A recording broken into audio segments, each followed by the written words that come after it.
여러분, 이 말씀에서 우리가 우선 깨달을 수 있는 것이 하나 있습니다. 그것은 무엇이냐면, 하나님은 문제를 먼저 해결하시겠다라고 말씀하신 것이 아니라 먼저 위로를 말씀하셨다는 것입니다. 근데 우리가 일반적으로 생각을 해보면 문제만 먼저 해결되면 그냥 우리에게 위로가 될 것 같은데, 왜 주님은 문제 해결보다 이 위로라는 말을 먼저 하셨는가?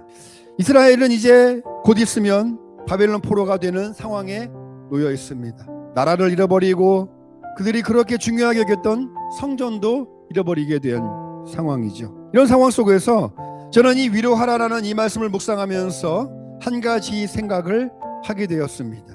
하나님께서 내 백성을 위로하라고 했으면 그 위로는 우리가 생각하는 인간의 위로와는 뭐가 달라도 다를 것이다. 그래서 제가 이 원어를 쭉 찾아보니까 이 위로라는 이 말은 히브리어 나함이라는 말을 사용하고 있다는 것을 발견할 수 있었습니다.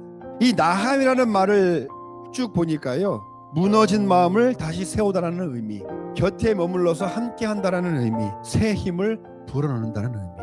즉 하나님의 위로 나함은요, 곁에서 어려움을 당하고 있을 때에 우리가 흔히 말하는 힘내 정도의 의미가 아니라 내가 너를 다시 세우고 내가 너와 함께 하겠다는 하나님의 분명한 구원의 뜻이 이 나함이라는 위로에 포함되어 있었다라는 점입니다. 모든 것을 다 잃어버리고 절망밖에 남지 않은 그들에게 하나님은 뭐라고 말씀하시고 계시냐면, 내가 너와 함께 하겠다, 내가 너를 다시 세우겠다라고 말씀해 주시고 있다라는 것입니다. 그게 하나님의 위로라는 것입니다. 사랑하는 성도 여러분, 우리는 예배를 드리면서 그리고 기도하면서 종종 하나님의 위로를 기대합니다. 그리고 우리가 하나님의 위로를 기대할 때 가장 핵심적인 포인트가 뭐냐면, 하나님께서 나를 위로한다는 것은 지금 내가 고통받고 있는 이 문제를 분명히 해결해 주실 거야 라는 그러한 믿음의 확신이 들 때 뭔가 우리 마음에 위로라는 그러한 감정이 든다는 것입니다. 찬양을 하면서 그런 확신을 받기도 하고 기도하다 보면 그런 확신을 받기도 해요. 하나님이 내가 지금 처한 이 문제를 해결해 주실 거라는 그런 확신.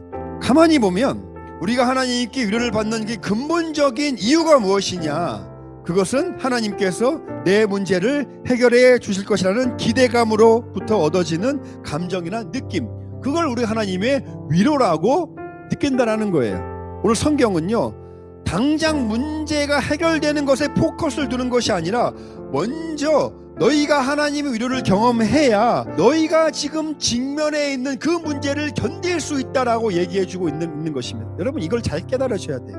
그러니까 무슨 말이냐면, 내가 하나님께 위로를 받았어 라고 할 때 하나님께서 내가 가신 문제를 해결해 주실 거야 라는 그것을 통해서 위로를 받는 것이 아니라 먼저 하나님의 위로를 경험을 해야, 먼저 나함이라는 그 은혜를 경험을 해야 내가 지금 처해 있는 이 문제를 견딜 수 있는 그 믿음의 힘을 우리가 가질 수 있게 된다는 것입니다.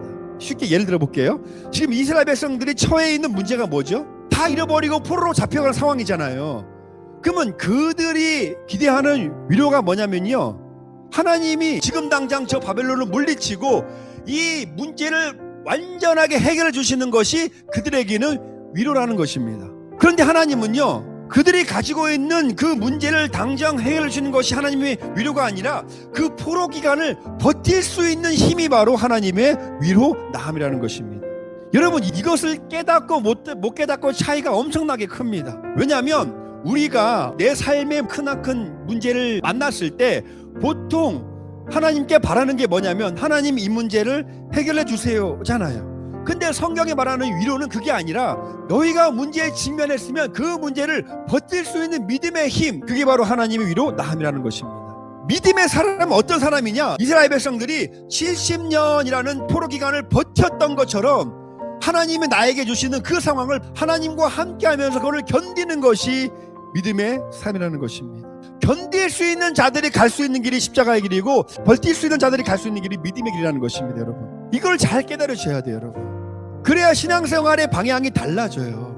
내가 지금 문제에 처했을 때 기도하는 그 기도가 달라져요. 하나님 이 문제를 해결해 주세요. 물론 기도할 수 있죠. 그렇게 기도할 수 있습니다. 기도하지 말라는 것이 아니에요. 그러나 우리의 기도가 거기서 끝나면 안 된다는 거예요.